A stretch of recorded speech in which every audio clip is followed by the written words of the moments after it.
And since we don't have leadership set up yet for the working group, I figured we would just start with some introductions of everyone who's here.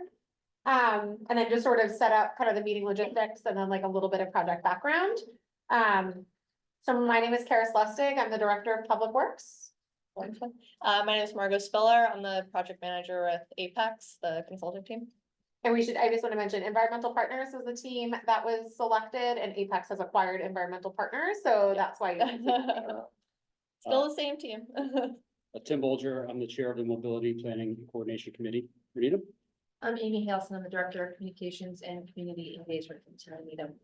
I'm Shane Mark, I'm the Assistant Director of Public Works. Hi, I'm Avery Newton. I'm not usually this squeaky. I just use my voice too much this weekend. I am a member at large on this committee. Excited to be here. I'm Lisa Elcock, Membership Director of the Charles River Regional Chamber and a member of the Economic Advisory Council for Needham, and I believe I'm placed on this as a subcommittee of that. I'm Paul O'Connor. I'm the Town Finance Committee rep. I'm Paul Good, I'm chair of the Needham Community Revitalization Trust Fund. Karen Fitzgerald. I'm with the Apex team with school design sub-consultant. Kevin Keane, Union Select Board. Great, and online? Sorry, I was on mute. It's been 4 years since the pandemic. You'd think I learned this. Justin McCullen, I am chair of the Traffic Safety Committee. Second, Justin. Oh, sure. You want to try now? Sure. Can you hear me? No. All right, let's try a different one. No, I think I think I have the volume. All right, now let's try. All right. Can you hear me now? Yeah. All right, it's like the old Verizon guy. Justin McCullen, chair of the Traffic Safety Committee, member of the Planning Board, member of a lot of other committees, but I'm here through Traffic Safety Committee. Excellent. And we will have Cassandra Thompson joining us. She is stuck in the traffic that we've all experienced this afternoon. Jackie DeWolf is at the Great Plain Room, so she's making her way over Gotcha. to here now. So one of the things we just wanted to do was establish like a chair and co-chair for the working group. So that way we just had somebody who can process the meeting, help with agendas, that sort of thing. So I guess the first thing I'm looking for is anyone who might be interested in chairing this committee. Don't everyone raise your hand. Although I would love to, I'm actually kind of swamped. Yeah, that's fair. I got 2 minutes. Good. I guess. Sorry, yeah. All right, I guess. And who's gonna be the co-chair? Tim, if you're the chair, I would put my hat in there for the co-chair. All right, so I guess by unanimous consent, would that be the appropriate mechanism? Yeah. Sure. So that seems to work. The next thing that came up, I know this is a tricky working group because we have a lot of people who are on other committees, so there's like a lot of conflict when it comes to scheduling. So I thought it would make sense to have a brief discussion on the frequency of our meetings and then also the date that works best for everyone. I'd originally chosen Tuesdays. I know that did not work for a couple of people, including Michael Bryce, because the school committee often meets off cycle from the select board on a Tuesday. So I didn't know if there was a better date or time that was more unanimously able to be selected. I think in the beginning of the committee, it would be like a twice a month or once a month would be generally where we're at. We're looking for some deliverables by the end of the spring, so we can do a pilot. Or sorry, the beginning of the spring, so we can do the pilot. So it's a relatively quick turnaround time from our work here to going to a pilot process. So that's why I'm thinking the 2 weeks, but I would imagine if we don't have a lot of feedback or a lot of changes, we could go to once a month, depending on that time frame. So maybe it's probably better to start off with, is there days that are better for people as far as meetings? Wednesdays are bad. Okay. I do Saturdays. Be booked up for everything but. All right, those. Okay, and Tuesdays were tricky between select board and school committee as far as getting both. And planning boards on Tuesdays too as well, so it's. Do Mondays have any availability? I know we have MPCC once. You know, the second Monday of every month, but that's it. Mondays are okay with me. Mondays are Mondays okay with you? If I can coincide with your off Monday, well, actually, I have select board meeting every single. If it's evening. It's. During the day. Earlier. I'm imagining, is there any daytime availability for this group or is it primarily after hours that would make the most sense? I have the. I have daytime. Daytime would be tough for me. Yeah. Okay. Yeah, for me. Sorry for walking in late. What's the premise again? Like We're trying to figure out the frequency. What's the frequency? Is this? So I think it'll be twice a month. I think if we don't have a lot of deliverables between, we can cancel, but I think it would be good to establish it as twice a month. We're looking at trying to do a pilot like sometime this spring, so that's a relatively quick turnaround time to get feedback. So I think the more frequent, the better, and then maybe there'll be like a little break while the pilot is executed, and then we'll get feedback from the pilot and discuss like more permanent It's solutions. always easy to cancel. Yeah, yeah. Reschedule something. Thursdays. I mean, is there a tradition on Thursdays? I think generally like Thursday is the time that we don't have any meetings, so therefore it becomes the day that all the miscellaneous meetings get scheduled, but Thursdays work fine. I prefer Mondays, but. My committees usually meet on Thursdays. Probably because of all the other committees. So did you say Mondays would not work for you? Yeah, every Monday night I have select board. Meeting. I'm on the select board, I'm like down. Would you want your whole team here for every meeting? Or I mean, I think once we You get said the, every Monday? is Every the single one, yeah. Yeah, it would be tough to not have Karen on any of this. okay, so no Tuesdays, no Wednesdays, Thursdays were a possibility, but would be tougher, it sounds like. What time is your meeting on Thursday? 5 to 6. Could we do like 6 o'clock on Thursdays? Yeah. Mine Yeah. will be until 5:30, so for. 6 is,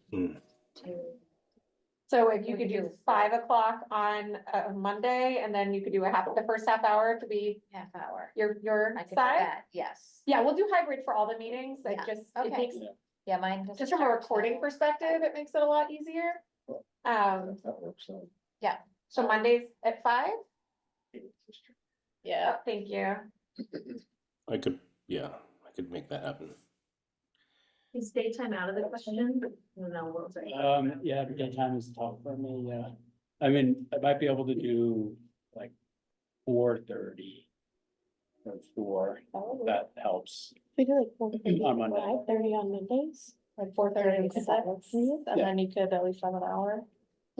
That's gonna be a little bit tough, but that's because it's school activities and all that stuff like that for dropping kids off and picking them up and stuff. So it would be spotty for my attendance. For which day? For Thursdays? For Mondays at 4 or 5, I think they were saying, or 4 or 5:30. It's just it's a tough time frame with kids after school. But like I said, I'm obviously not a gating factor for everyone meeting here. So. So it's not like Justin, you could maybe attend, but you'll be on the later side of the meetings, is that? Yeah, or it might be virtual. It might be mobile. It might, I can make something happen. Generally, it's I'm used to the 7 o'clock meetings because that's what I have for planning. That's what I have for for the other committees. But that's fine. I can, if it's working for everyone else. I don't want to be the one that kind of causes issues. So I'll work with whatever. Felix, does that work for you? 7 for you. Monday, are you saying Mondays at 4 o'clock? Monday, 5, 4 o'clock. At 4:30 is what I had heard. I could probably make that work. I have to get my daughter to dance for 4:30, but otherwise I can make that work. Excellent, like I And said. Mondays are much better for me than Thursdays, so I'll make that work.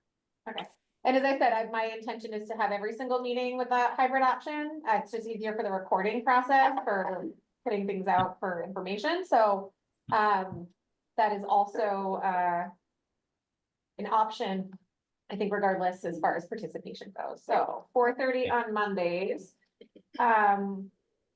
You do the second Monday. Monday, so the first and the third Monday, It's fine. and maybe, first and third. Just to throw a zinger in there, just to transparency, I'm in grad school and I registered for classes at the end of January for the spring. So my schedule, lots of classes meet 4:30 to 7:15, so I'll just have to let you know. Come February, if my schedule changes. And then we'll start it in, I would say just with the holidays, like we'd start it again in January. After this meeting. So the January 6th would be. Yeah. Yeah, in February, we're heading up to President's Day on the 17th, so that did.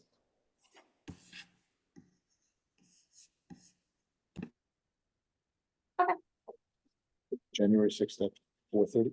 Yes. And I'll do it here with a hybrid option as well. And is it 4:30 to 6:30 or 6? I think Jackie'd asked me like if there's an end time. We don't usually do end times on our meetings, although that's a good idea. I was budgeting. End around times, 2 end times hours. make it very hard given, with public meetings, because then you have to stick to that end time. And you would have to post something if you went beyond. Yeah, So- so I think roughly 2 hours would be a, Less than 2 hours would be good. yeah. Yes. Okay, I think it would be nice to have end time, just for like facilitation. just for our own For our own purposes of purposes. what our goals are, yes, As a guideline. yeah. As a guideline, it would be really nice. And I generally, I have something, if it's on Mondays, if my wife is working, I have to pick my daughter up from Temple, so that's at 6:15. So I would just have a hard stop like I do today and just kind of drop out, but, yeah. 4:30 to 6:30. I have to pick her up at 6:15, at So we'll TBS. call Oh, I have 5:30 at TBS. There you go. Okay. Well, we could, I mean, it's the 2 hour, we can end, Period. we can Yeah. end early, but yeah, Yeah. we can always end Yeah. early and if other people have to drop out at the very end. Yeah, that's fine. I'm- Excellent. And then when we craft the agendas, we'll just be mindful of like trying to, what to put in for you in the beginning, and then what maybe we need the most weight in from people on the committee towards the middle, because it sounds like the middle is when people are flexible and people are coming in and out on either end, but more available in the middle. So the next agenda item I have is just a brief background on this project for everybody here. So, in the early 2000s, mid 2000s, the town decided to look at renovating the downtown as a large project.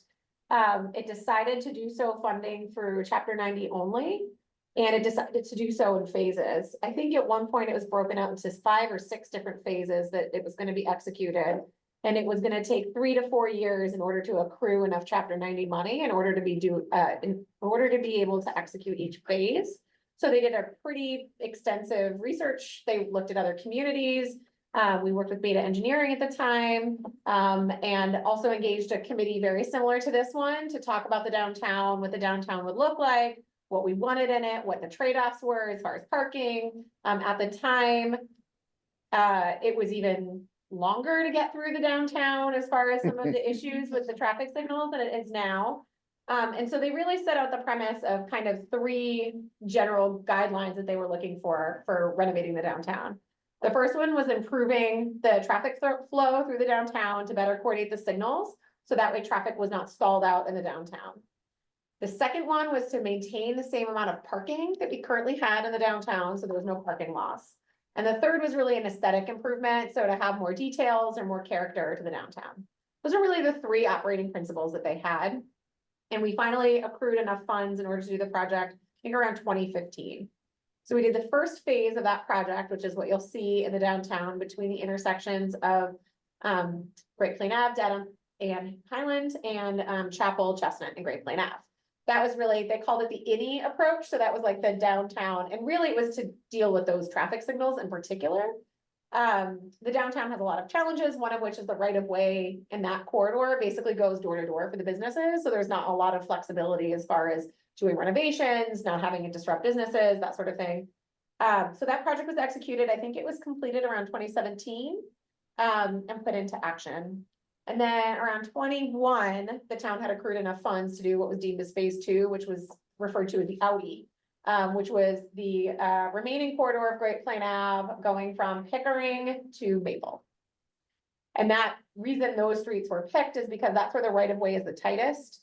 The outer portions of the project that we have, which are Great Plain Ave to Warren, there's a lot more room for adjustment because the right of way does not abut all the buildings that are there. So that project, we started having conversations with the select board in 2021. And through 2022 and working with Beta Engineering. And we made some tweaks to the original design. So the whole thing was sort of feasibility and designed out as one project, and then it was gonna be phased over like 25 years. And obviously we hit the pandemic in that period of time. The way people were using our downtown had changed. The board had changed physically. The people who were on it were not the same people. And I think it became clear pretty early on in that process that using a design that was done 5 years ago no longer translated to what the expectations were today. And that's when we started having conversations about how to look at the project holistically, as opposed to doing it in this piecemeal approach, or so much of a piecemeal approach where you're breaking one street up into multiple phases. And then we, last year, approached the select board and created like a value structure with them to try to understand what they wanted from the project. And that had changed a lot since we did the original project. The 3 goals were, again, speeding up traffic through the downtown to get people through quicker, aesthetic improvement, and losing no parking. And in that time during COVID, we had many businesses that set up parking, dining facilities, right?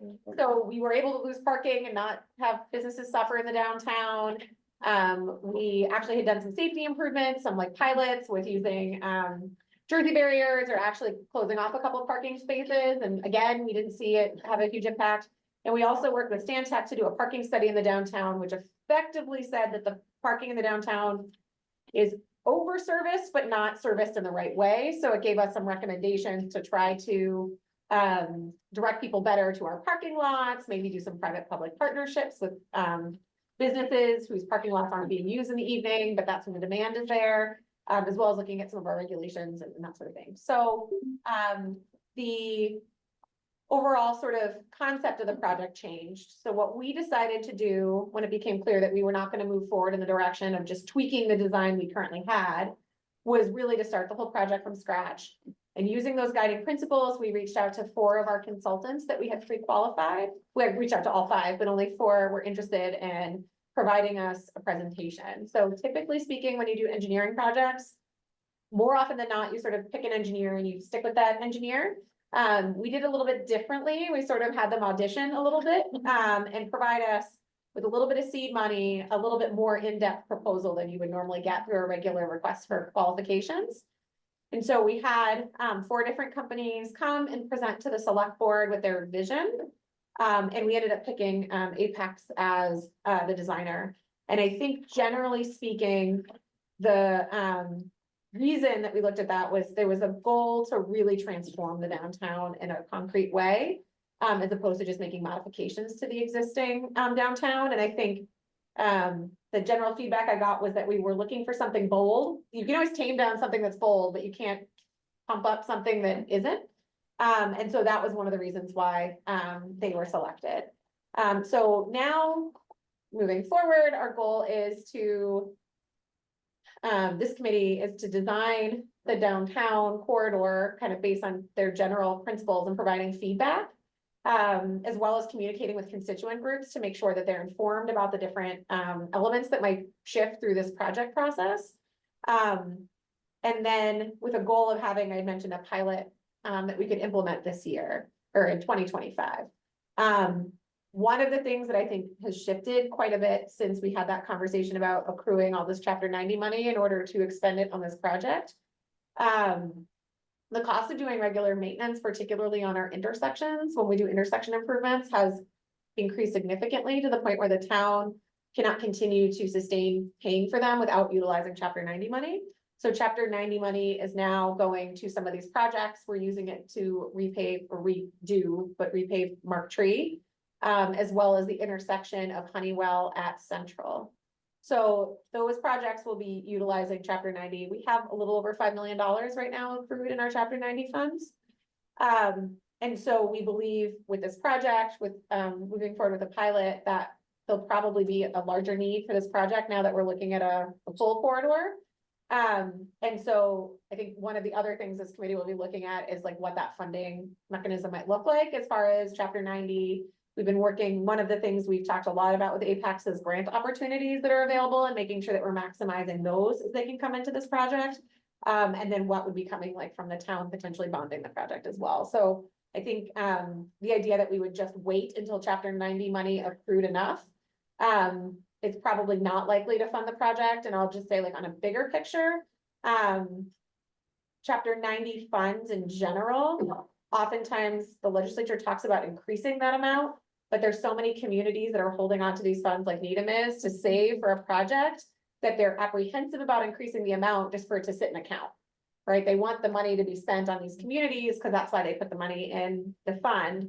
So that's one of the reasons why we've been using it a little bit more, is to try to hope eventually that they'll raise the amount of money that they give as part of chapter 90.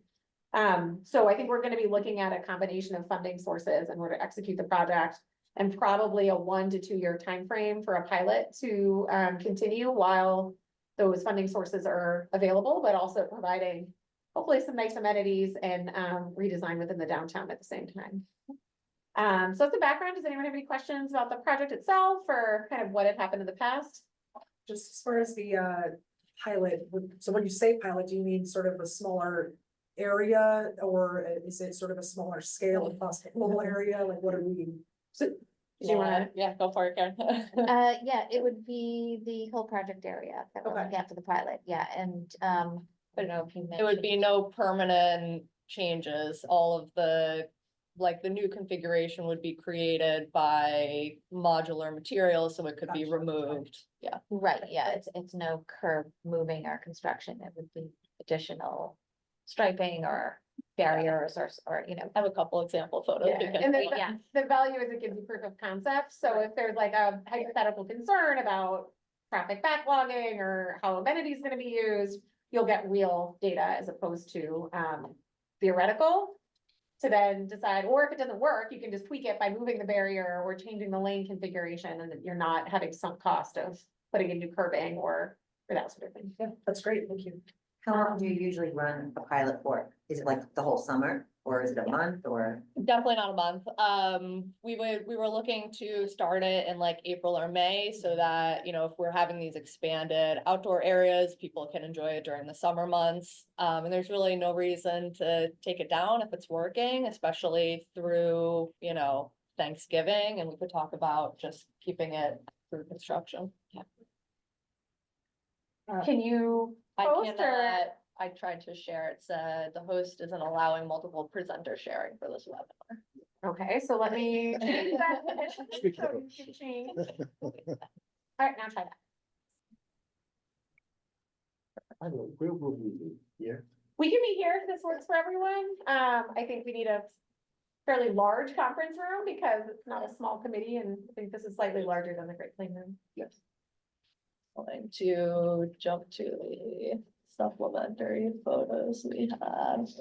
So these are just some examples of, like, these are planters that are put in place to allow for, you know, some dining area. Some more planters. We should talk, now that I'm thinking about it, to the police chief and fire chief about what they would need in order to allow for people to sit. This is, trying to get this. I know when we were originally proposing parklets, that one of the things that we wanted to make sure that we had was barriers that if a car did hit it in some way, not as secure necessarily as a Jersey barrier, but certainly more attractive. You know, we painted them up and they look as nice as they can, but you know, being able to do things that look more integrated, but still would, you know, create the level of safety so that it not only has the level of safety, but also gives people the impression that they're safe. Yeah, better than pylons, for sure. Another idea we had floated internally is if we are doing barriers, that could be a great opportunity to engage the community. Like we could have the schools paint some of them and have that be an interactive feature. Skedaddle, you got an appointment. Who owns the barriers that French Press and Sweet Basil use? For So the town does, we got them with a grant through the beginning of COVID. I think there's probably two standards, so my guess is if you're gonna put tables someplace, I feel like the police and fire chief are more strict about the material. I think if it's a protected bike lane or a walkway, I think Yeah. it's really, they don't like the idea of standing targets, so to speak. But so it just depends on how the layout is and what is ahead of it. So I think like having, like I saw the one with the bike lane, like Yeah. that would be fine with planters, but I Yeah. think tables might require a higher level of protection. Yeah, for the bike lane, we could do planters, flexi posts, there are a variety of options. And there might be options. I mean, obviously, we used Jersey barriers because it's a known thing and, you know, the town works with them already and so on, but there may be other sturdy elements that don't look like Jersey barriers, but still have the safety level to them. That can be painted Yep. and so on, and it looks more like an enclosure. And there's a lot of guidance out there from feds and state on materials and safety and barriers for this Good. kind of tactical urbanism, as they call it, Can- yeah. Can we reuse the barriers that like Sweet Basil uses now if they want to change their configuration? Or French Press or? We have more barriers now than we use, just because the number of parklets decreased from the pandemic, so we have. But they're already painted too. I don't think. Yeah, and did want to, just in terms of the grant opportunities, we did get a grant to fund the pilot demonstration, so all of the materials, I forget the exact value, but it's at least 300,000, yeah, so, Oh, that's great. yeah, That's great. yeah, and that's from the USDOT. That's great. And by the way, the barriers, you know, if they were redeployed, you know, for other areas that were non-parklet kind of things, that since they're painted, you could just paint them back gray or paint them back whatever and just I redeploy. think a couple of the restaurants have repainted them since the first utilization of them. Yeah, yeah. So, you know, if the town were going to have deploy them, they could take one that was painted like, you know, greenery or so on and just turn it into a gray or light colored barrier and redeploy it anyway. All right, I'll go through my slides. Some of this, Paris, you had already covered. Just to reintroduce ourselves, my name is Margot Spiller. I am the project manager on the consulting team here with Karen and Cassandra. I can have them introduce themselves. Yeah, Karen Fitzgerald, I am the landscape architect practice director for Tool Design. And we're on the team to help with the design, the landscape architecture and urban design, as well as supporting some of the traffic studying that's going on actually right now. Yeah. So our team will work very closely with Margo, Sandra on this project. It's very exciting, great project. Hello, everyone. I'm Cassandra Thompson. I am the brand communications manager at Apex. And my role on this project is to support the engagement and outreach to the public, project branding, destination branding, graphic design, really all visual materials and elements. We'll see some of her Some of great my work stuff. later in the presentation. So just brief overview, you know, why are we here? What's the project momentum for this? Wanted to go through the project values and goals that have already been somewhat established by the select board, but have that discussion among the working group members. Then brief overview of the project timeline, especially leading up to the pilot, so the immediate action items. Go through the main elements of the public engagement plan over the next few months, and then we have some project branding ideas for your consideration. So some existing photos, news to nobody, but as you can see, the downtown does feel very vehicle centric right now. So a lot of the reasoning for kind of starting over on the project was to have the downtown feel more community oriented. have better or more comfortable accommodations for those out of their cars, and obviously try to calm traffic down and make it safer for everybody. Just another photo. So in terms, is there a way to move where the Zoom? Thanks. So in terms of the project limits, this is the project scope we're looking at right now is just on Great Plain Avenue from about Linden to Warren. And just, stepping back a little bit in terms of the project area and the context for the community. You can see it, Great Plain has regional connections to 95. There are many destinations within walking distance of the project area. I know the town has plans to have dedicated bike facilities outside of the project limit. So if we are able to add bike facilities within here, it will connect to that regional network over time. We're talking about, say, they would be, say, in parking lots where people could park their car and then just ride the bike around downtown, or what type of? So bike facilities, we will, people can bike within the project limits in terms of how they get there, if depends on where they're coming to and going from. In addition to having accommodations, we'd also look to have bike parking so people can come and have a safe place to park it, I but. didn't know whether you're referring to the e-bike things or whether people just riding their own bicycles. Yeah, right now it's just riding, I mean, I think it's not Okay. focused on like Yeah. recreational, like cycling, but to like facilitate in the Yeah. mode. movement of Yeah. transportation within the downtown to access the businesses on bicycle. Yeah, As another option. yeah, that's fair. So travel. Yeah, um, I know in the traffic study this is a few years ago, but I'm sure it hasn't changed. Maybe it's even higher, but we have a project that's centered on Great Plain Avenue. It's an art gallery on one of the walls. And one of the things that we learned in the studies was that there was between 8,000 and 10,000 cars a day that drive past this wall. So it's great for artists. Yeah. But it gave it, a whole new perspective on how many cars are actually traveling down, that route, and it's a state route, so. Yep. I definitely appreciate the consequences. Yeah, yeah, and that's a good point. I do want to highlight, Karen alluded to this. We are currently performing a traffic study to understand cars that are going through the project limits. Where are they coming from and going to?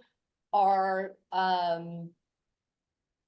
initial assumptions were that much of this traffic is cut through traffic that's not urging from or going to Needham, and certainly not benefiting the businesses within the downtown, but to, be able to make those statements in an informed manner, we are looking at that data on the macro level and seeing how, if, we want to implement a road diet on Great Plain Avenue, how is that going to reroute some of this traffic and who's going to be most impacted?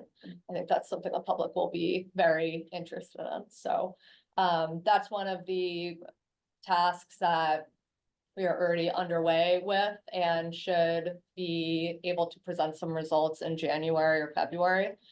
So once this is more public facing, we'll be able to have those results in hand. Just rehashing, this is the results of the select board ranking that was done in 2023. The bar charts on the right are directly from the meeting, but I kind of summarized them in terms of priorities for how best to use the right of way and what types of bike facilities were preferred. So you can see in terms of right of way use, folks were very interested in having dedicated bike facilities, promoting pedestrian safety at crossings, having wider sidewalks, accommodating better wayfinding signage, and public art and placemaking. Bike facilities, there was an interest in having separated lanes on the street, but also some interest in separated lanes at sidewalk level. So we'll take a look at both options to see how both of those would actually change the concept design. So we kind of distilled that input into a few project goals, which we would love to have a collaborative discussion about. So the town is looking to have this project reallocate the space within the right of way and downtown to first improve safety for all modes and reduce the risk of crashes that result in serious injuries or fatalities. This is the language that's being used as part of the Vision Zero initiative. So not only reducing the risk that a crash occurs, but if a crash does occur, it's occurring at a slow enough speed that people aren't seriously injured. So some of the tools we can use to achieve that are having dedicated bike facilities, having crossings for non-motorists that are shorter, and obviously reducing vehicle speeds. Can I add one to that? Yeah, of course. Which is clarity of direction. So I think one of the things I've seen and heard is that when you get into the pedestrian boxes, it is unclear because there's no aesthetically pleasing, Yeah, but there's no, so like when someone's taking a right turn versus going straight, there's no clarity of when you're in that box, what the other cars are doing. So that was like another thing, just sometimes there's confusion as well, or when people are taking a left from Dedham onto Highland, they're not sure which lane to go into, and it's a double turn, and that can also cause some conflict as well. So I think because there is no direction there, it's unclear, like you're kind of in the Wild West when you get in those boxes as a driver, not even just as a pedestrian.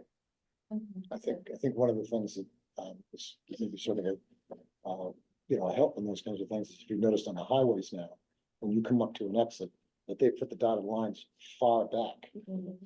And because one of the things that would commonly happen, especially in our types of scenes, is that, we'll paint arrows on the ground.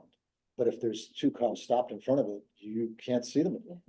So you don't know. So if they're not far enough back from the intersection, it's likely that you can see it, or there's some other indication it's not going to be covered by the car. Yeah. That's, one of the things I think would really help. Yeah, definitely having redundancy and motorist signage. Yeah, I think, actual physical geometric changes are the best way to do that instead of signage, because people just aren't paying attention to the signage, but to make it like clear through the design of the roadway and the geometry is the best way to ensure that people understand what to do when they get to the intersection. And reducing excess pavement also helps reduce confusion, And like cues could feeling like you're entering into a different kind of space is really important. If you want people to slow down. Can't just have the same, it's gotta be like, oh, here, this must be a place where there'd be a lot of people and really expect that, and without relying on signs and painted, yeah. I mean, that will be a part of it, but I think the most effective way is physical cues. Yeah. And I think visual cues, yeah. That really becomes evident when you're coming down Great Plain Avenue towards Needham Center. And the speed limit up here is 30 or 35. Yeah, 35. People are coming into the intersection at 35 miles an hour, and This doesn't feel any different. no, there's Yeah, no, there's nothing to cue them that, by the way, you should be down at 25. By the time you even get to before the church, I mean, back probably at Mark Tree. Yeah. So if there's a way we can, figure out how to cue it back, to that would be a big help. And this side too, even with the new sidewalk, that's just, or the new crosswalk, I'm sorry, that's just been introduced right up there.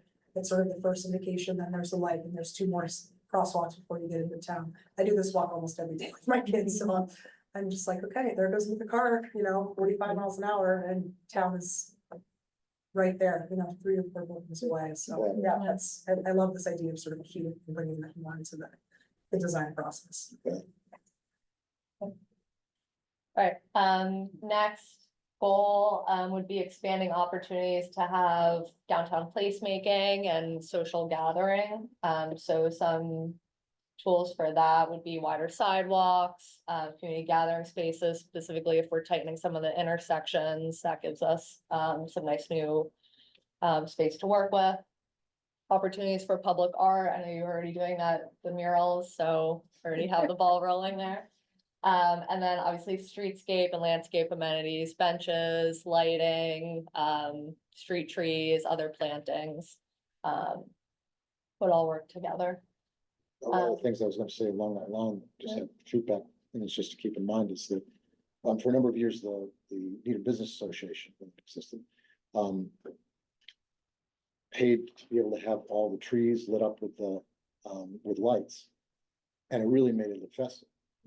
But the cost to do it was, we were at one, this is probably at least 10 years ago, maybe more, that it was about $10,000 to $12,000 just to put them all up, and then you had to take them all down, because if you didn't take them out, they would grow into the trees.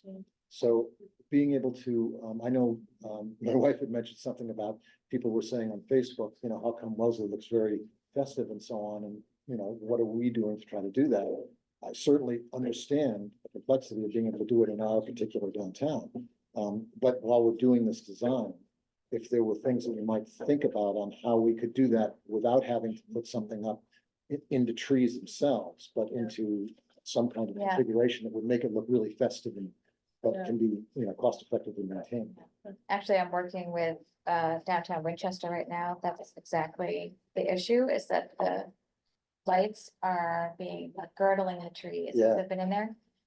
And they don't take them down, but we looked at a lot of different options to light up and use, you know, maybe the light pole or a different pole or some way to, you know, include seasonal lighting, banners and things like that, that don't involve the trees. So it's very exactly the same problem. we're having Well, there. and And with- people get used to the tree lighting, it's really, It's lovely. beautiful. Yeah, yeah.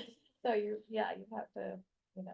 Wellesley also has a municipal light plant, so they run they sell their own electricity and they have their own bucket trucks, so that also might give them an advantage on. Oh, there's, Tree lighting side yeah, of that's things. right, and ours is a different circumstance, so, you know, when Right. people say this, it's like, yes, we want it to be that way. Now we just have to figure out how to Logistics. do it. Yeah, so. Next one is supporting economic vitality. Obviously, the downtown wouldn't be what it is without businesses, so we're very sensitive to that. So, you know, obviously one part of that equation is expanded dining areas. That's also could be used for, you know, sidewalk sales. Place branding, which Cassandra will be able to talk more to, but making the downtown feel like a true destination. And then wayfinding design will be a really important element of it, especially if we are removing a good portion of the on-street parking to make sure that the parking that is available is very easy to get to and well-known. Then finally, increasing the resiliency of downtown.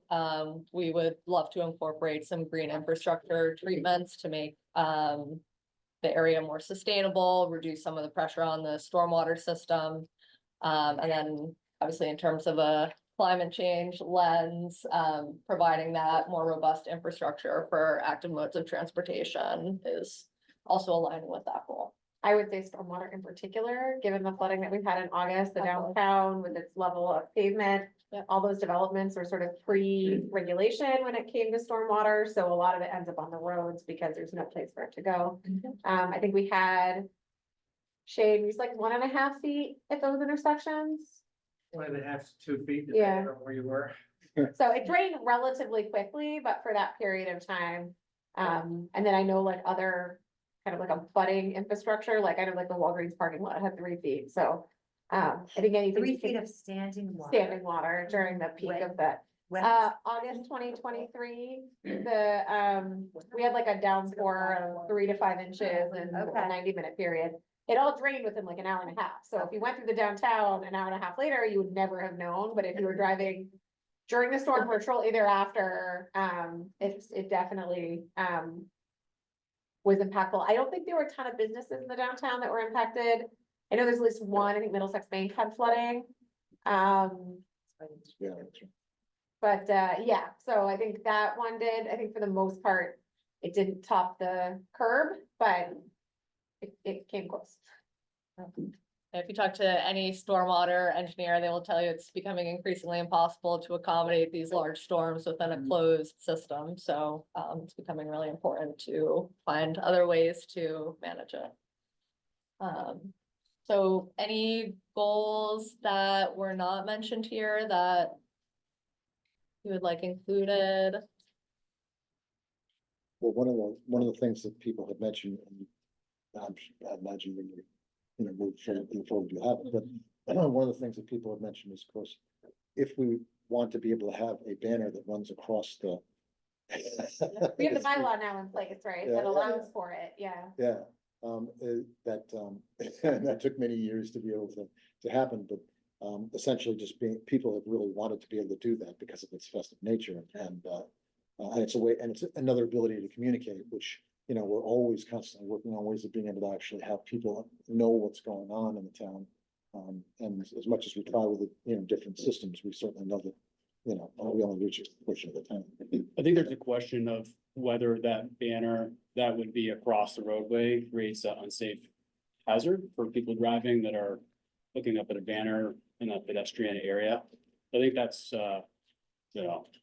before, it was part of the plan before, but I think that's a concern that I would have, and I think maybe some others had about that, having a banner across the road like that. It's a valid concern as a distraction.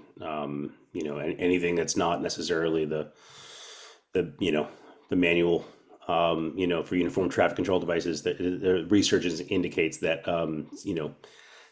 banners, et cetera, can lead to distracting. And in an area that's already prone to it, we certainly could be open to it, but I would probably have an issue with that. One that I'm thinking of, and it may have been mentioned during the presentation and I just missed it, but we talked about bicycle facilities and such. Are we including like bike parking in that? Yep, yeah. Yeah, we will certainly include that as a design element, but appreciate you highlighting it. So one thing I just wanted, I love all this from like a project outputs perspective and the physical. But just want to share that I think another goal is that when it's all said and done, we see more people and like faces, that we see more children, more families, we see more youth. And there's like, some way where there's just more people, more faces, just downtown. That just, it's like kind of the human element to the outputs of the physical elements. Right, like a place, not, a place just to go because it's a great place to be. Yes. Sort of the goal that we were talking about when we were doing the proposals, like Yes. this needs to be like, hey, let's go downtown and see what's going on, not just, I Right, need to just get find them, the yeah. engagement thing of like, right, we might be able to check all these boxes from a design and then just making sure we have a complementary goal of like, that we're, have more people. And I would just emphasize like, children and youth, and older adults as like an indicator. How would you measure that?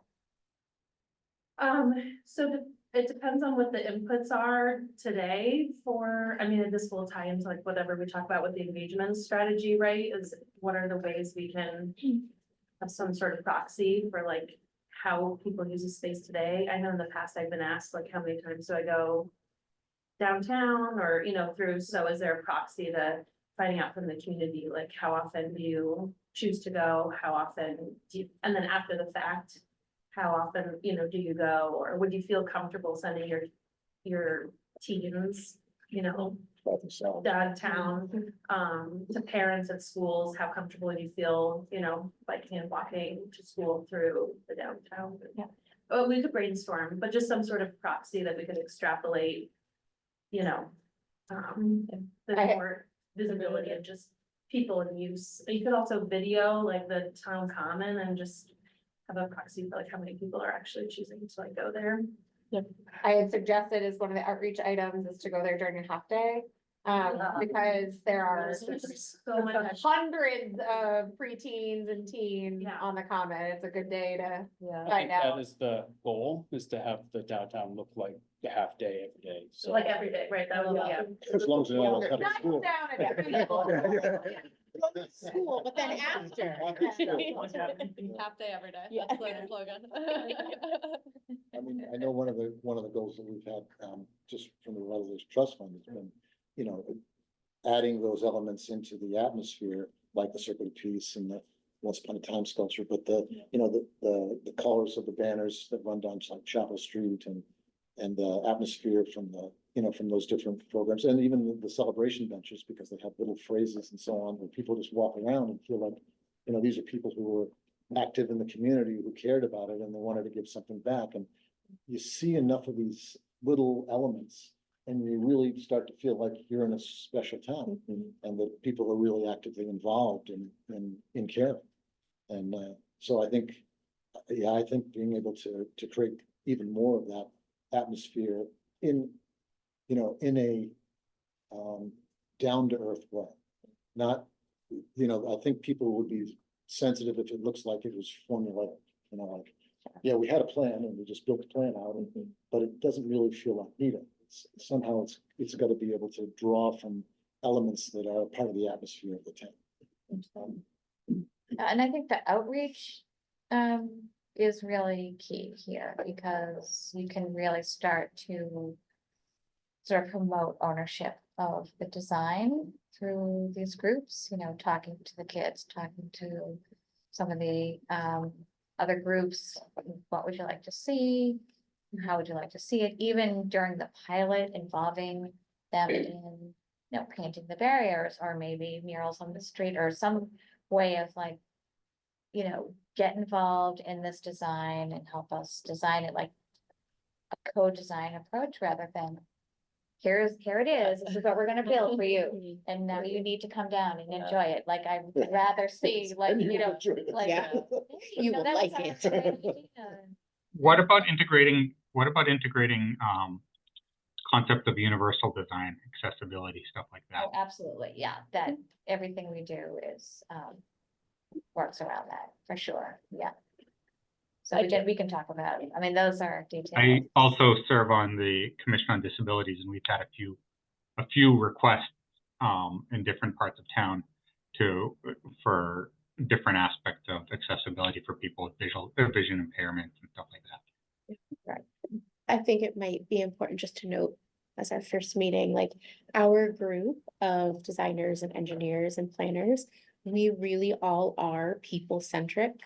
So we are not really designers or planners or engineers for the sake of design or planning or engineers. We're really always asking, how can we make sure that this is something for people with their needs in mind, with their input, like we just operate a little differently than some others, and it's actually why we felt really strongly about this project, because we're like, this is a community who wants to be involved and who really wants to be part of it.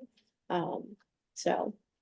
Yeah, people really want to have Needham to feel like Needham. Yeah, sure. And that was the thing that even when we started the fund, that was exactly what people, you know, had as the feedback, is when they said, you know, how come we don't look like this town or that town and so on. So because we really want to look like our own town, our own personality and our own, you know, values and connections and so on. And New Needham has 300 years worth of uniqueness along that road, and leveraging that is, I think, really valuable, and part of the reason people move. I would just say though, on this slide that you're asking about, you don't have the words "the common" anywhere on this, and I've been at the chamber for 11 years and we've done a lot of different things on the common, but it's always ruled with other people. Like, is your project allowed to think of the common as an integrated part of your entire plan, or is the common something that's set aside and you're working on everything else? Really Well, good question. I know at a minimum, we are looking to make the common feel like part of the downtown and not a separate area. Whether we encroach into the common and change what's there, Yeah, I was gonna ask, what do you mean exactly Well, by there's that? been so many requests to activate the common and, you know, have bar classes, fitness. Oh, so that's, Painting, yeah, you know, bring all that there. And I see that you have placemaking and community gathering spaces, but is that going to be allowed on the common? so I think that that's more of a policy conversation with the select board and not about the design of the streetscape. So really, we're talking about streetscape. Correct. Okay, that was my big question. How you try to achieve these things around. I think even more broadly, like, we had conversations during COVID, a lot of the downtown businesses ended up using the right of way in a way that we have not historically allowed. So they have put up structures or planters. And there's sort of you know, an encroachment, and generally speaking, I think since that period of time, we've been sort of, as long as they're not selling things outside, and they're still meeting ADA accessibility, right? They have enough Right. clearance, Mhm. they would kind of let it go, but there has been a conversation about like, so it's just a philosophical conversation, right? Some communities have a lot of stuff in the public way, some communities don't. And it's a little tricky too, because in this particular corridor, pretty much everything you do outside your doors in the public way. But on Highland Ave, for example, or even like French Press, they actually own a portion of the sidewalk. Yeah. So it's a little unclear, right? For this particular area, the question is like, and I think one of the reasons that we haven't pushed back too much is because it does have an aesthetically positive component to it, and we don't have a competing town-wide component to add, right? So like if you took it away, you'd kind of just be more barren. I think kind of the hope from this project is that there'll be more aesthetic elements within that right of way, that you won't need to have the businesses putting out their own kind of elements, because it'll be part of this design. I think when you were talking about the green infrastructure in particular, you're talking about a lot of like, garden's not the right word, but amenities that you're adding that have a Rain gardens or. yeah, so they have more of a aesthetic component, but also they deal with stormwater, so they deal with both. Right now, like, we don't have, because our sidewalks are so narrow, doing things like street trees or gardens have been really tricky because we don't have a lot of right of way to play with. If we start altering what that right of way looks like, you know, you only have so much space between building to building. So you've got to pick, like, what are the values that you have? Is it cars? Is it parking? Is it pedestrians? Is it dining? Is it this infrastructure and placemaking? And you only have enough room for some of that, not for all of it. And so I think that's why, that's one of the values here, is because that will provide both a resiliency component to it, but also it does have a placemaking component to it as well. And I think it's a great question, because as we move forward with the design and we get into the details and have a public engagement, that these conversations are gonna become more and more, because again, what I've been hearing from everybody, and what we kind of challenge ourselves, is what do we want our downtown to be? And what I'm really hearing from this group, and what we hear, as we're talking to the residents, is we want it to be a community, we want it to be a destination, and have that, like, that village feel, like, Exactly. not the fifties or sixties, but kind of that feel where like the downtown was the place to go. That was the destination spot. And so to your point, these conversations, I think, will be had. And you know, this is about the streetscape and providing these placemaking opportunities, so that as we put this infrastructure in, then the classes would naturally come along as part of that, because it's built for that environment, that we can host these classes and have these public engagements where it's a destination on. Yeah, so I'll just, again, it's a select board Yeah. policy about how it gets used, and I Exactly. think generally speaking, we've had a bar on any commercial activities in the common. So I think that also weighs into it, is whether or not it's providing an individual enrichment, or is it a community program, right? So I think those are kind of the bars there, but it'll certainly have the capacity to, I think the goal is, from the economic vitality side, as well as just the community feel, is to get people to want to be physically present in the downtown. And I think one of the things is also, you know, the ripple effect of this is that the more it feels like a destination where you just want to go hang out, the more we get a mix of stores that are more like the kind of things you just want to wander into, to be able to do shopping, to, you know, we have restaurants, right? And there are about almost 12 sit-down restaurants within a 3-block radius of the, you know, of the common.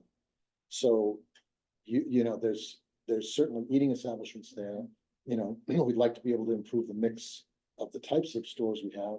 And the way you do it is, you know, it's like, if you make the atmosphere feel like you want to be there, then it brings in the retailers who are now trying to serve people who are, you know, collecting within those areas. And I It think- doesn't work the reverse, Yeah. unfortunately. Yeah. I think the parking study is also useful for that because it shows where there's the highest peak. I think like 6 o'clock on a Friday is the #1 usage of our downtown.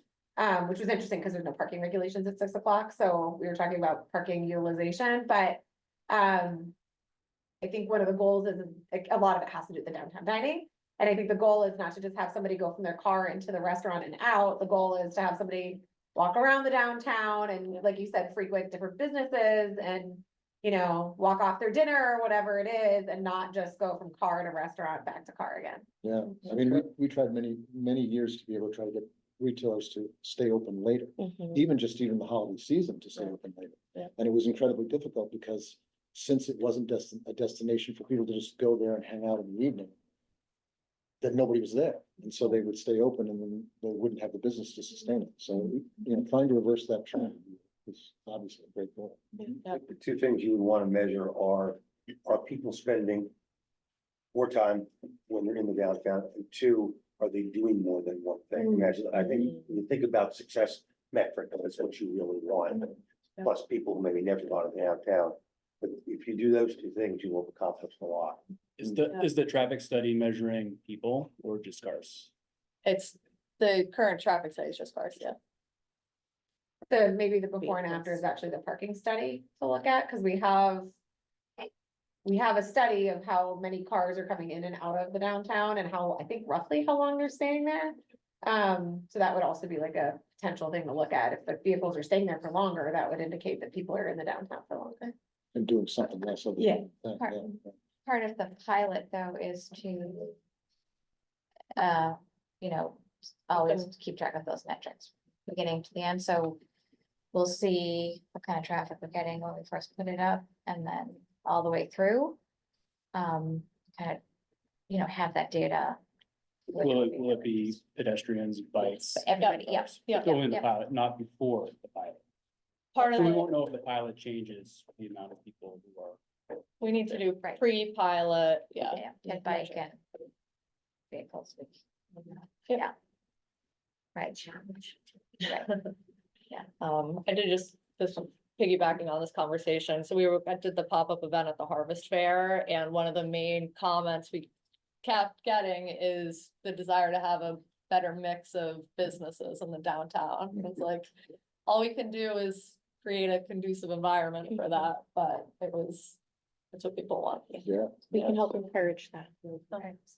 Right, and part of the park, though, I would say, you know, we looked at that and we said, okay, here's an opportunity to like bring that park into the streetscape, so we'll be looking at that really closely.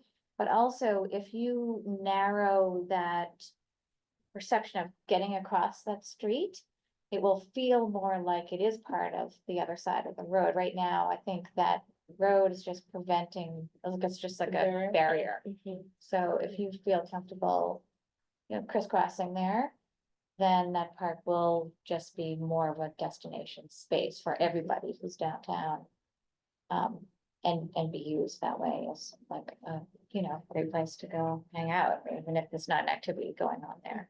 Yeah. Chapel Street has some of that narrowing right now, but Highland Avenue is just not. And so you're literally running across multiple lanes with a car's coming across, trying to be able to even just go across to, you know, Walgreens or one of the restaurants or something. I do want to be time sensitive, so, this, I'm sure most of you have seen this, but this was just our kind of interpretation of how the values could, materialize within the project limits, so, you know, as we mentioned, multiple visual cues that you're in a special place that need to slow down, considerably shorter crossings, we had proposed, and we will obviously have to flesh this out, from a design, perspective, but kind of separating the, intersection at Denman Highland. So it's, two T intersections, and that would enable, a pretty good size public, new public space at the southwest corner. And with that, I will turn it over to Karen to kind of talk through the timeline and public engagement. Yeah, so I don't, Do you wanna- no, it's okay. We came up with a draft public engagement plan, which I just want to say that it's a draft, so, getting your input on that is gonna be really important. And the goal is to make sure we're capturing, all groups in a way that they would, be part of the engagement plan. So we have several different, sort of events, and that needs to be fleshed out too. And also the timeline is key. We've told designers a lot of this public engagement, and when you do it is almost as important as as getting. So, that's another, really important piece of this, but really, nailing down that plan with this committee is gonna be, important all through the project. So I think we're a little bit behind in our original schedule, so we're probably about a month out, but I would say, January is a tough time to get everyone to come out and do some things. We do have a story map that Cassandra is going to be the master of. And that will be something that we'll use throughout the entire project. So the story map will be the place, the central place where you go just to, either take a survey or see what's happening, or the next phase of the design will be there. So that'll be something that is a consistent piece of engagement that we'll have throughout the project. The businesses downtown are really key to this outreach, particularly when we're doing the pilot. I think making sure that we're talking to the businesses, they understand what we're doing and we have their support. Because we really need to, that will be a measure of success if we can get businesses on board, with what we're doing downtown. And get excited about it as well. One of the first things that we'd like to do is a sort of a workshop, and we talked about, not so much a charrette, I don't know if you've been involved in charrette, but more like a workshop, so it has a bunch of different activities depending on what people are interested in. But the first one would be more like an informational, this is what we're thinking, we'd love to hear from you from these several different categories, but also a walk audit. And right now we're envisioning that to be a physical walk around downtown with folks who would want to join that. And with certain points where let's say, okay, here we are at this intersection of Dedham. Here are the issues. What do you see? What would you like to see? But also maybe something that is self-guided by those who couldn't attend that workshop. And you could walk through the downtown through, either something online or some kind of physical. We're talking about yard signs, but that's yet to be determined. Here, stop here and look here and, answer these questions about this particular location. And that would give people an opportunity to actually get out there and, see, oh yeah, that is kind of hard to see, or, just really concentrate on the issues around downtown. And get people to give us feedback for that. I think that would be a key piece of this first phase. Is that for public or for this committee? For the The public, walk audit. yeah, for the public and for us. Yeah. But I think we'd like to run it through with you first, like physically do it together as a trial. Yeah, right, right, yeah. Did you consider also doing a bike component? there's so many great resources, including like ARP, that's a like bike audit. Mhm, And since that's such a primary goal, right, it would be great to get that component of it too. sure, yeah. Mhm.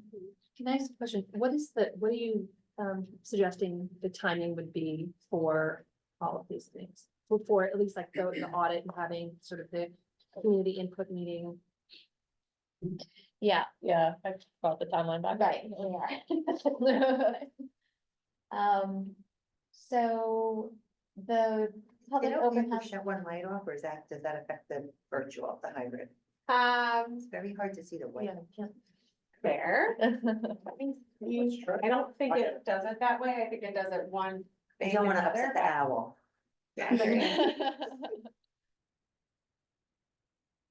Oh, so much better, thank you. Much better, okay.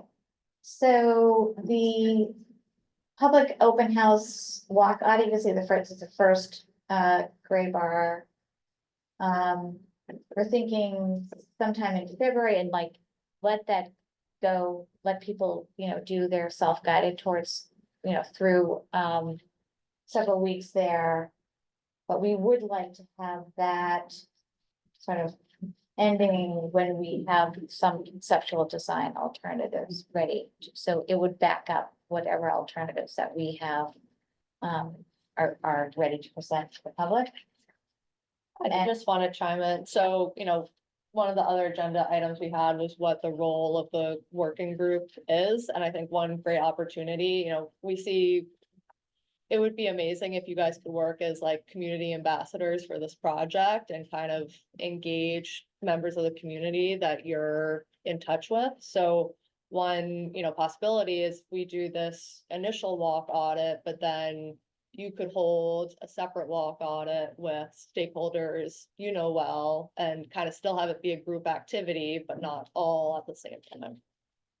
And so I think that the connections to the businesses Mhm. and I know JP would be, Absolutely. definitely into that too, so, yeah. I think we do have some photos, so. Yes, We've done yeah, this I've with been, other all over the communities, place. so. Can I ask another yeah. question? So if the walk audit and open house is in February, backing up on a calendar as far as starting to push this out to the community. Like now.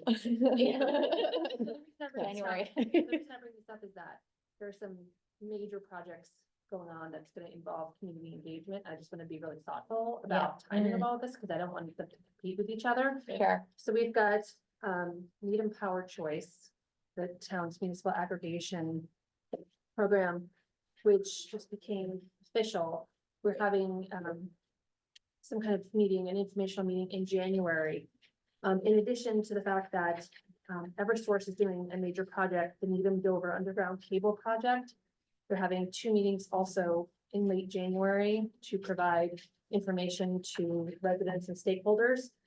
And then also, we're in the midst of a study for the recycling and transfer station. And we're gonna be doing a major community-wide survey in early February. So we are dedicating much of January to do outreach and education about what it is that the RTS does, so that when people take the survey in February, they're making sort of informed choices and decisions. So I just want to put that out there for awareness. Because that's a lot going on in a short amount of time. That's not to say that we can't make this happen. I just want to be thoughtful about the timing. Amy, I would also say that for the February break too, also just being aware, if you usually do these on a weekend. Yeah. So just being aware the weekends on either side are probably gonna have lower participation. The February, so the February outbreak, okay, yeah. The weather also may be miserable in February. Right. Yeah, we discussed that, yeah. Definitely weather dependent. Yeah. 60, Yeah, Right. yeah. I hope it's not saying. Um, Other key, just the business outreach timing, we had thought, having our first meeting in mid-January to introduce the project and the timeline. We'd love to get the pilot on their radar as soon as possible. So, maybe monthly meetings with them as we start developing alternatives and have more of a game plan for the pilot for the spring. Yeah, I think the pilot is gonna be sort of, we're gonna need a concept to work towards for the pilot. Right. That's agreed upon. Logistically, those things take a long time to get together and organize and make sure everything is, approved, but also you've got all your materials and coordination. So backing up from there, that's gonna be driving sort of the schedule, as well. Having a concept that we're like, okay, let's go for, we put one together for the grant, just as, okay, we can do this. A pilot Concept, yeah. We needed to quantify materials and all that for the grant, proposal, but that needs to be approved by, not just this committee, but fire and police and everyone else, so that's gonna be a driver of the schedule. When we can actually have it installed. When it looked, it's, well, We were talking about April, It's been shifting. but it's been shifting. yeah, I mean, there's such a- It's also dependent on when the town is under contract with USDOT, because we have to engage a contractor to actually install everything. And that procurement process can't start until the contract is executed. So one question I have is, what's, and maybe you're gonna get to this or you can follow up, but what is the goal then of the engagement pre-pilot? Because sometimes I feel like engagement can be misleading to say, tell us all the things you wanna do, when that's so clearly mapped out what the goals are, and then you use the pilot as the mechanism for public engagement. So during the pilot is when you do audits and you ask people, how do you feel? What changes do you like? What do you not like? So I'm just curious if you can, I feel like you're trying to, I'm hearing that there's like this expansive public engagement to get to a pilot in 2 months versus not misleading that like, there's actually not that many decisions and trade-offs necessarily one can make from an engineering design perspective. So do the pilot and use the pilot as a, like, week one of the pilot, we're all out there doing mock audits and like experiencing this new space.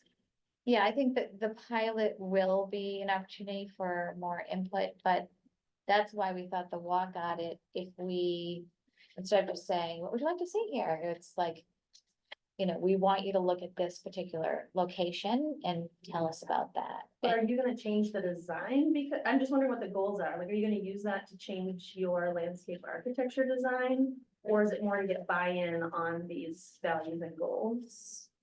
I think, Those are, yeah, I see them as like two very, very different. Pre-pilot. Very different. Pre-pilot. Pre-pilot, what would be the goal? right. I mean, I think the plan that was proposed as part of the concept design for the select board was just that. It was just a concept. It's not something that's been adopted or something that we've decided to move forward on. Okay. I think the intent of the engagement is to make sure that that's the right direction and what needs to be tweaked from that initial plan. So like the overview that Margot showed is not necessarily what it's going to look like, nor what the pilot will be. Okay. And I think it's really to get feedback on that first phase to see what we are going to be piloting. But I'm just gonna, you know better than probably most other people what is good, going to be good there, right? Like, we can't really come up with Sure. that on our own. And I think part of what we're trying to do is get people to understand the trade-offs, right? So bike lanes, protected bike lanes, we can have, just is what that's gonna require. But shouldn't the pilot be going bold? It's Yes. your own word, words. Go bold now. Yeah. So that, like, if there's removal of parking, it's already, we can add it back now, but like the whole thing should be, I think, as far as we can go now, and what that is. And so I'm okay with you doing that now and then getting feedback based on the boldest solution, right? Right, If right. there's buy-in, there's buy-in, Yeah. and then if people are changing. Right. Yeah, so I mean, like, we might nitpick design plan, but I think you know best, and it would be best if you just put that down to get the insights. So- If that makes sense. I think that that is, would be a challenging idea to do no public outreach and then just to make a major change to one of the most core areas that everyone drives through. I'll just give an example. We just did a four-way intersection at Hillside at West.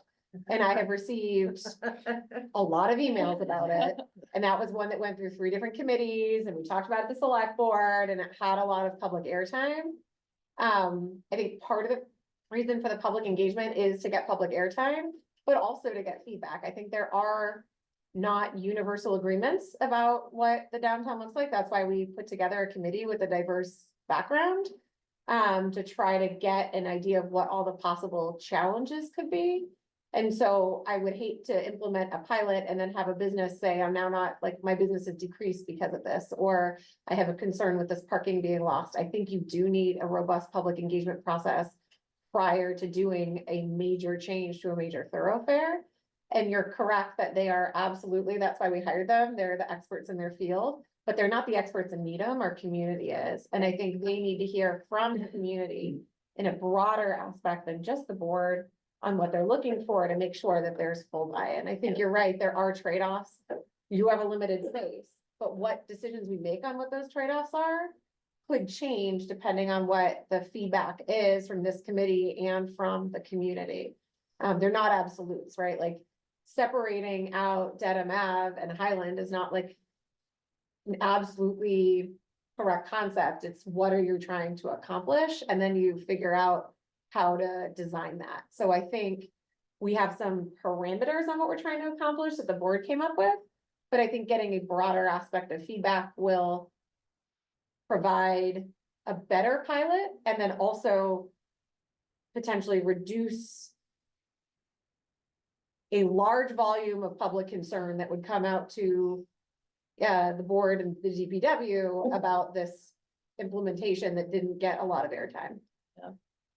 So a thought and maybe a question, just to kind of follow up on what Jackie was saying. So the public engagement we do before the pilot is really to get the buy-in, introduce the project to the public, show them conceptual, what we're thinking conceptually, get some buy-in for the pilot that we're gonna do, or introduce them to like our thoughts of the pilot. But then the question is, based upon the public's feedback, will there be enough time to tweak what we would implement? Because if we had this public engagement in January, we're targeting April for a pilot. I guess the real question is, and maybe this is what Jay was saying, is there enough time for you to tweak that so that when we implement the pilot in April, May timeframe, that it includes some of those tweaks that maybe we heard at that initial meeting? Yeah, I just want to clarify my question too. Sorry, I was just clarifying when you're asking us to be community ambassadors. Yeah. Broadly speaking, as we are community ambassadors, is it to get buy-in on the values and the goals and tweaking those? Right. Is it looking at a detailed design and getting feedback or offering trade-offs of like raise versus not raise biking? Or is it what a typical audit is, which is like, tell us your pain points? I was just trying to get clarity on like, what the, not whether to do public engagement or not. Yeah. For a pilot, but those are like distinct, different. Yeah. Ways to accomplish your goal of more people knowing it's happening, because I would argue just having these meetings, no one has any clue what's happening. Yeah, right, Yeah. Like no clue, including my own family who I live with, because they're like, where are you going? What's happening? So totally agree, we need to get buy-in, we need to get support. I just wanted to better understand. Like, I would almost say like like, all I of think it. it's all of the Well, above. I mean, I don't wanna start from square one, like the town has done so much That's what- legwork. Yeah. I think that's because if we start from set. square one, then you're also empowering this committee to also review all the values and goals. Yes. But you've just presented to us, hey, this is what the town select board as the elected Right. executive board, and we have one here, and you has said. So I just wanted to. Yeah. I've been part of too many public processes where what is being asked is not really on the table. Yep. So just want to Yeah. make sure that we're ambassadors to like Right. That's, what is still on the table, and I would love to be an ambassador that engages all of my kids' friends groups and parent groups and say, what are your pain points? Like, Sure. what do you not like? We're gonna try to solve it. Tell us everything. Yeah. Yeah, I think this is, so we talked about this a lot when we were looking at the public engagement plan, because we don't want to start with like blue sky, you know.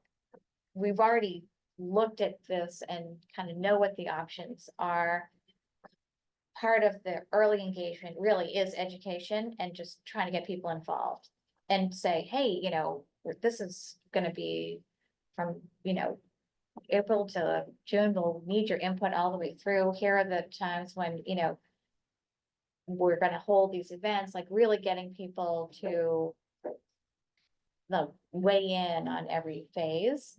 And they will be very, you know, narrowed down as we go further and further down, sign what the actual choices will be and what the input will be. But I agree, we don't want it to be like, oh yeah, that's a great idea, and just never entertain it at all. So it really has to be, people have to feel like their input is being used and it's useful and it's going to help the project. So that's the way we would design these events, for sure. I think it would be helpful if you, if we plan to be very robust in the efforts to businesses. Yes, Try to be as absolutely, comprehensive yeah. as possible, Yeah. and then to look to some community groups and organizations to do some things first, because, you know, doing a general public meeting, you get a handful of people. Yeah. And frankly, no matter what happens, 90% of people will say, I didn't know you were gonna do that. Yeah. It doesn't matter. That's just the way it is. Yeah. So you're not really looking to try to get the whole community buy. Yeah. I think start with the, you know, the businesses and with some community organizations, you know, parents groups, maybe some of the houses of worship that are right around there to get out to their communities, other community organizations, and say, can you help us get some input? Because they can do that quickly. And then once you've done that, then you can have a more general meeting, say, anybody who wants to come. Because you do need to do that, but accept the fact that only a handful of people are gonna come, and those who don't are gonna complain anyway, so. Yeah. You know, just, you do the best you can. Yeah. But that way, I think you'll get the most engaged people. Yeah. Yeah. I want to add to that throughout this project for the public, but also internally, I think communications and a communication plan is really, really important. So laying out what the objectives are at each moment is important. So for the public outreach, like maybe the first question that we are actually communicating and asking is, you know, like, what are we looking at, or what are we kind of questioning? And then the next step is, okay, let's plan that. And then the next step is, let's build it and experience it. So I think like communicating what those objectives are to the public so that there isn't confusion as to the goals in the moment will be important. Yeah.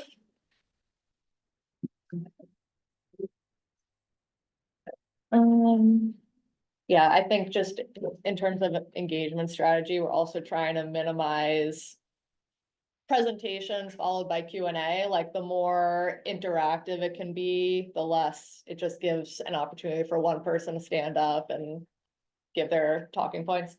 So, all right, with that, I will turn over to Cassandra. So outreach and engagement. So one of the things that we have identified as an important component to the project is creating a project brand and identity. And we feel that it's important so that when we are providing communications, when we are presenting, when we are having pamphlets or flyers or yard signs or social media posts, there's a consistency to what's being communicated with the goal of it being able to be easily identified. Oh, I know that's going to be for this specific project or for these efforts. And so what we're looking at is creating a project identity and utilizing that through communications with the goal of encouraging enthusiasm and involvement. What that looks like in practice, we are looking at creating and implementing a logo for the project, establishing a color palette, utilizing icons, graphics, kind of questioning like a slogan for the project, which is not necessarily something that all communities do, but we have actually seen great success with larger scale community projects, including like the Lexington Streetscape project that we were part of, and many others. And then through communications, leveraging existing platforms and modes of communication, potentially introducing additional ones. So utilizing social media, creating signage, flyers, posters, utilizing the website. Karen mentioned the story map. So that has already started and we are building as things go. And have already actually seen some really exciting engagement in just post engagement opportunity at the Harvester. So that was really cool. I'm sorry. What's the URL? The URL is actually it's an ArcGIS URL, so we will send it out. Yeah. And so with enthusiasm and involvement, really the goals are creating familiarity and connection, and interest, and ultimate goal is a positive association with the process as well as the project, and ultimately the destination of downtown Needham. So when we look at project identity, we intentionally, almost a year ago now, exactly a year ago, when the RFP first came out, one of the questions we asked as a group, and I sort of owned, was, is there an opportunity now to begin the foundation of a strong identity that we can implement and allow to be kind of flexible enough to be adapted throughout the project? And so we started there. And then through the visioning phase where we are now, we are looking at, is that still viable? And then we want to make sure that it is continued through the pilot, through construction, and then ultimately when this wonderful, beautiful, unique, special destination is crafted. So throughout the entirety of this project, we are asking questions now. What is the project name? And this, I think, actually needs to be an important discussion point tonight.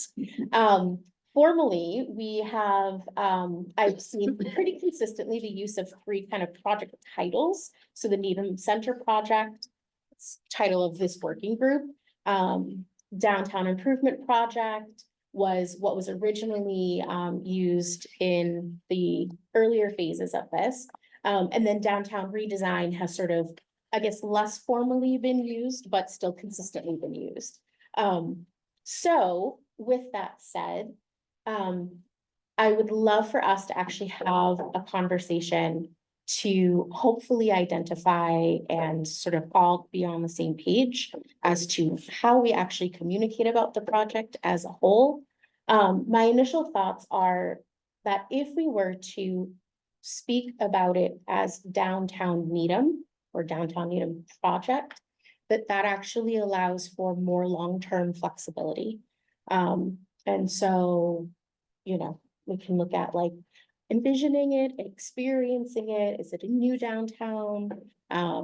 So I think it's just an important topic to discuss tonight. Just a question along that line. I know that, a lot of times when we're going through these types of processes that, we come up with sort of the concrete name of what's happening. But I think one of the things that's really valuable to get more public buy-in is to have something in the wording that connects them emotionally to the value of the project, result. And so if we could come up with, I know when we went through the process a few years ago to be able to figure out how to, and that was a much more extensive thing, so that this is just sort of a concept, short version of it. But when we came up with Needham Crossing, that was sort of an amalgamation of what the intention and the experience of what it was going to be like there. And so in the downtown, if we could come up with some ideas that really make people feel like this is something that they're emotionally bonded to because they buy into the whole concept of what it'll feel like afterwards. That would be Yeah, I'll say the original project title when we were like back in the early 2000s was like the infrastructure improvements and everybody hated that. Yeah, that's understandable. It was functionally exactly what we were doing, but I think to your point, did not describe I think, were we talking about the dump right before at the beginning of this meeting, right?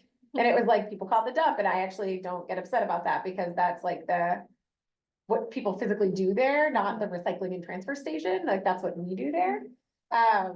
So I think that that's like an interesting, similar kind of concept where it's like, how do you articulate what the center is for people? And, I was gonna say, for folks that live in Needham, do you call it Needham Center or do you call it the downtown? I was gonna say that same thing. I don't think we call it the downtown. Right, No. that's, Yeah. Needham Center. so. Needham, Downtown is Boston, right? yeah. Yeah. Needham Yeah, Center go gets a downtown, little, that's Boston. Yeah. it's a little So- upset. I would argue that, you know, and depending on where you live in town, if you say downtown, maybe somebody's thinking it might be the Heights. Yeah. As opposed to the center, so I would suggest. Center is the right In the, terminology for the location. correct. I don't love redesign because, like with the common, when that was redesigned, Yeah. people were like, why is it being redesigned? It's fine the way it is instead. Don't bring attention to it. Then this project is also, you know, already had an iteration that will be changed, so. But it could be like, more like, action, you know, like, let's go, I was gonna say, let's go downtown. but- Or, meet you in the center, or something, like something more action oriented than describing what we're doing. For the word So like the vision of what you want to accomplish, it's more like. What, I mean, in the presentation that you guys gave, people was a big part of it, right? Yeah. Like, so like people in the center or something like that. Yeah, right. I think a really warm word, other than tree, would be like placemaking, but is that just too long? Like, that's just such a warm positive to me. So just from experience, so I went through this whole process in Dedham Square. I actually spearheaded it as lead of an organization, a private organization that worked closely in the town. And we had some very similar conversations.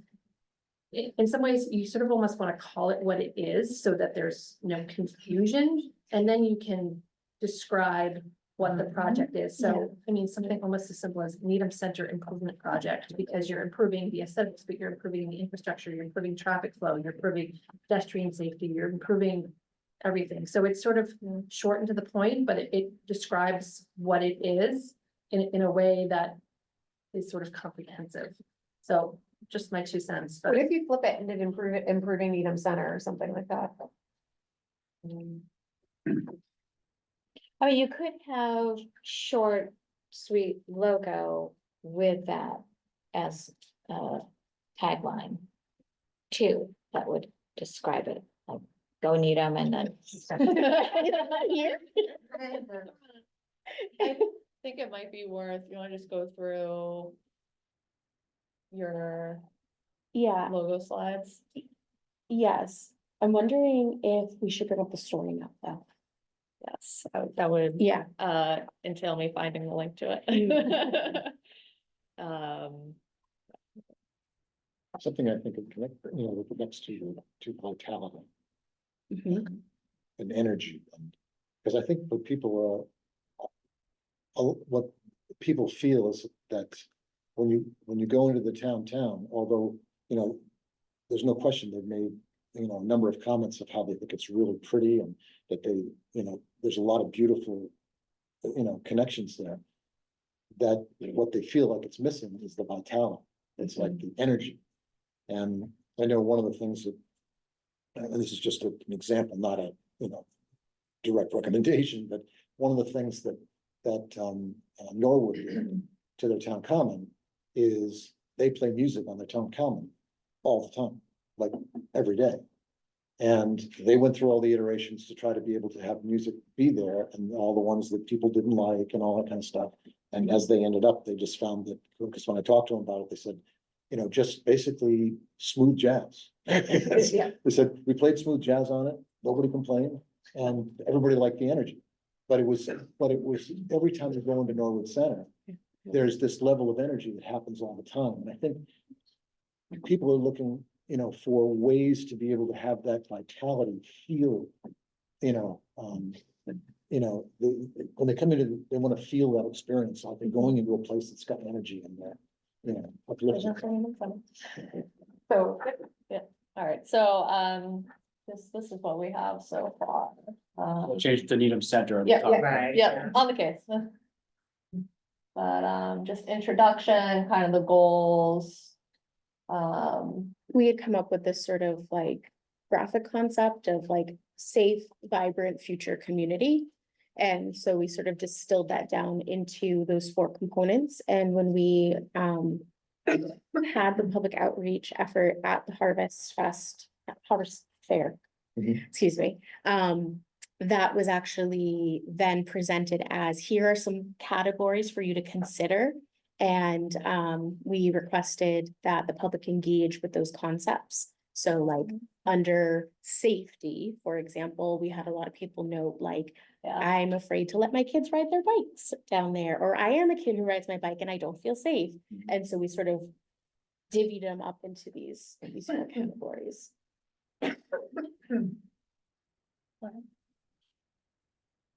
Yeah, so, So do you need something more than what you already have here?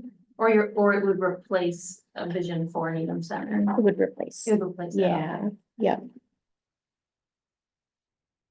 I mean, unless that's what we ultimately wanted to go with. I wanna also say, I think that there's something to be said about keeping the language, like the text itself, very specific and small so that it can progress as the project does. So if it is something as simple as Needham Center, we're establishing that that's officially what it is called. And then perhaps through elements within the logo, we are intentionally evoking emotion and connection. And there may even be opportunity to have additions to note the phase. So I think maybe an example could be, and it doesn't obviously have to be downtown, but for example, yeah.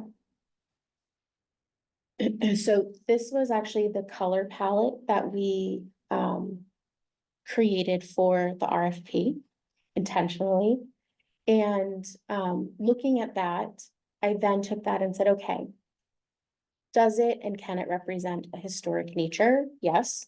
One of the reasons we chose some colors. Can it? Yeah, yeah. Can it represent sustainable efforts? Yes, it can. Can it be modern and speak to modernism? Yes, it can. But then also, of course, just late last week, we received the new logo and we have to ask, like, does it connect? And so what you see here, these are the colors for the Needham branding that have been established, 4 of the 6. And right below are actually colors that were already in our selected color palette. And I was like, oh, check that out. So with all of that, I then sort of took a moment and thought and sort of did some sketches and, what can be done. So obviously downtown can shift to center, but I want to make sure that whatever we're establishing is not dominating the new logo, but really working to connect with it. And so I started kind of flowing through some concepts, ideas, utilizing the circle, utilizing the existing or established text, and typeface, utilizing the colors, what can that look like? And so the concept that I came up with, which is literally just a concept, is a multi-step. So yeah, you can go. So initially it would be envision Needham Center, we'll say now, instead of downtown Needham. And then once the pilot begins, we can shift that. It's experience Needham Center. And ultimately then it just becomes distilled down to Needham Center. So that once the pilot has completed, once construction has completed, and we're now talking place and destination, we are then utilizing the same elements. So it's this continuation over multiple years and multiple phases so that there's no drastic shifts and jumps, and it's just a little progression throughout. So the name and, that can change, but I think the main goal should be to not dominate the new logo that's been established. To be able to work with that and connect to it. And so that was like the initial kind of pass through that I had come up with. One of the things I would just echo, in the common and in some of the elements that were established as part of that phase one of the downtown renovation. The end was a clear element. There's like, you'll see in some of the archways, there's like wrought iron ends in a couple of places. So it's interesting that you chose the end for that, cause that is already present in the downtown. Yeah. And I think it will help with your point about all of the public engagement meetings and, sort of fatigue. If we had a really recognizable logo that went along with, our, news about the next, people would know what it was about without even, they would recognize, oh, that's the question. downtown project. Yeah. Or, sorry. We'll get there. Yeah.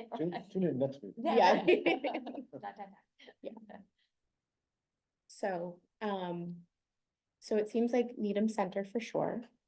Yes, are there any concerns with that? Everybody's on board for that? Okay, so then I think what I'll do is then sort of take that and potentially apply the same approach if that feels like the right That sounds move. good. Yeah, And, okay, I mean, not to belabor it. Yeah. but This is. okay, okay, I thought envision to experience, I think that works really well. okay. Yeah, it's a nice. And Yeah. I would even have experience be. It like could be the action landing. Mhm. At the end, Yeah. and just change it to the Needham Center. Then I can do a whole thing from the Needham Center with the funds during COVID. We did a whole marketing project. We did, but Just totally. Which I can share with you. Yeah, that would be amazing. But Yeah, it please. never was implemented. That would be That was great to see. focused on the center as well, Yeah. right? Yeah. Yeah, I think that the whole thing that's nice about it too is the experience part. Is it makes people anticipate that there's some new experiences coming. And that sort of speaks to the, the emotional connection Yeah. to things. And then, then they're looking for them to, so roll out the things that we're going to be able to experience. Yeah. Yeah, Do you publicly do this in advance, like show everyone the phases? So if you go into the story map and you go to timeline or whatever you call it in the story map, would you show this as like envision, January to April experience? we absolutely could. There And then- is a component now of the timeline, but we absolutely could integrate that language. I think Just, it'd be yeah, wonderful. proactively anticipating, Mhm. yeah, like what Mhm. those three mean Yep. proactively in the schedule could be interesting. Yeah. With the final one that's like, once it's permanent, the idea that there's like a future permanent stage, maybe you say like 2026 or 2027, I don't know. Yeah. It could just be like, yeah, come to Needham Center, Mhm. like, we know. Yeah, made the changes. Yeah. Cool. And then does the logo have to be the name of the group? Could group be Needham Center Vision Plan? Or, I think or that's do you the just question want for to me. name the group Envision Needham Center? So the select board gave us a charge, and Oh, in okay. that is the title, but I think we've often referred to things by nicknames as Right. well. And- So like, usually it's an acronym that like sounds ridiculous, so this isn't that, but I think we can turn it. keep the group, the name that it is, but have the logo and the information behind it all match up. Or call it the Envision Needham Center Committee, just for consistency. Cause I know people will search online, like, oh, when does that committee meet or who's on it? So in order to do that, the select board actually has to vote on a change. It's not just like a thing that we would change. Not that I'm saying they wouldn't, I'm just saying that would be something that would need to happen. You mean NCPWG doesn't vote on it? But I agree, I think if we had that, Just you know, consistent. so, yeah, because then everybody talks about it with some excitement. And even Sorry, if the select board has to tweak it, a little, you know. It seems like it seems like an easy. Yeah, yeah. Easy thing to vote on. You Yeah, yeah. jinxed it. I was gonna- Yeah, consent and- Or you'll be- I'm the chair, so I'll help you. So then I think the only thing that I'll say with shifting from downtown Needham to Needham Center is that what I am concerned about is just having Needham as the kind of middle, like if we say experience Needham Center, I'm concerned that that is going to be in conflict with the new logo because we're echoing the same typeface. So I'll kind of play around with it a bit and see where that lands. And by the way, center here, not RE, right? Correct. That's a very good question, because that's the question I was asking for Newton. But actually, the Needham Center ties into the circular logo. With the new logo. I Yeah. was gonna say, someone asked like what Needham Center feels like, and I feel like the town hall, because of how that common is structured and the hall is, like, that is so emblematic of the Mhm. center Oh, itself. yeah. Oh, yeah. And people say, you know, we're one of the few towns that still has a town common in Yeah. front of the town hall. Yeah. So it's a real aspect of the town. And I think that's where the brick from that design that we had originally came from, was echoing the brick Mhm. from the town hall as well as some of the neighboring buildings, although it did result in some of a monochromatic aesthetic. Okay. Great. Thank you.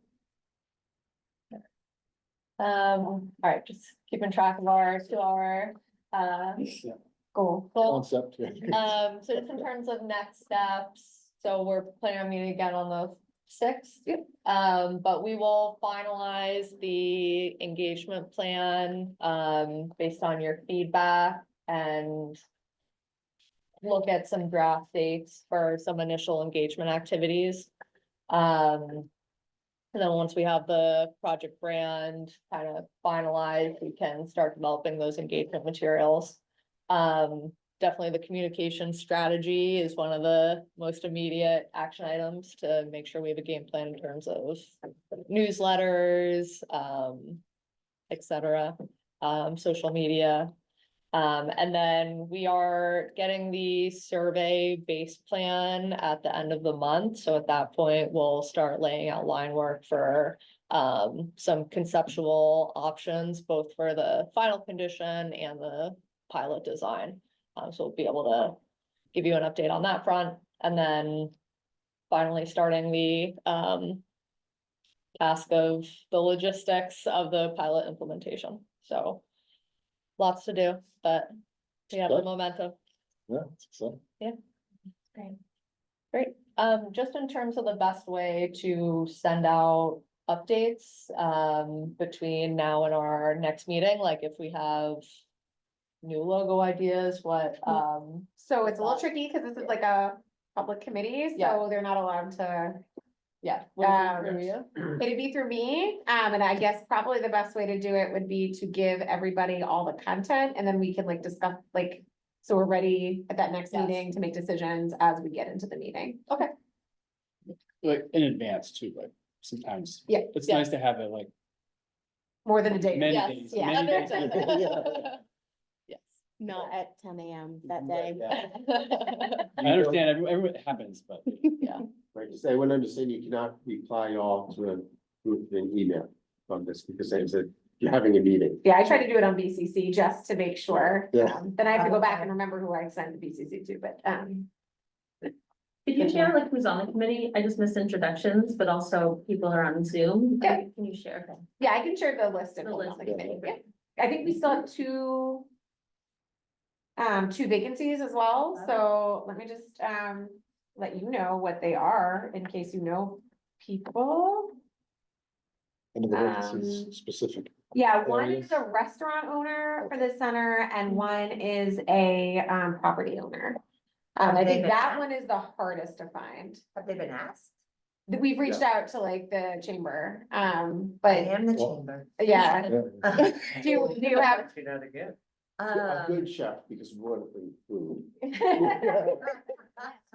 I mean, I can reach out to some of the property owners that I know. Yeah, so I think that would be also helpful. So if you know of anybody who you think might be here, and I think again, as we're talking about decisions that may concern people who are making their, you know, their livelihood from this particular area, I think that would be really important, especially as we're making, again, like 15 years ago, parking was sacrosanct and you could not touch a parking spot. Now it's fuzzier, but it's not, you know, that's the group that you're gonna need to get buy-in from.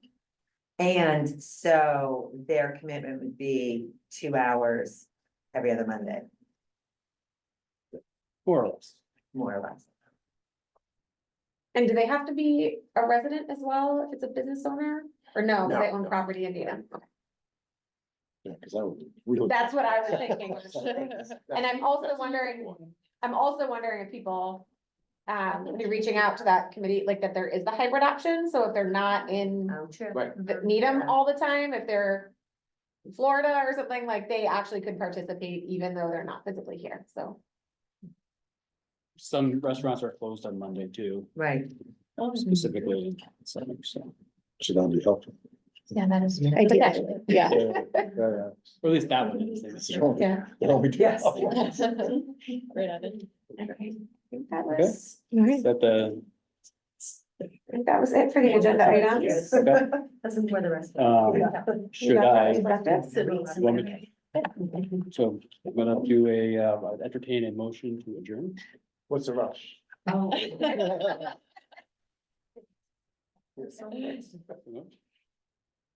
Is there a second? Second. And I think we can do roll call. So all those in favor say aye. Aye. Aye. Opposed? Motion passes. Look at Okay. that, 7. Bravo.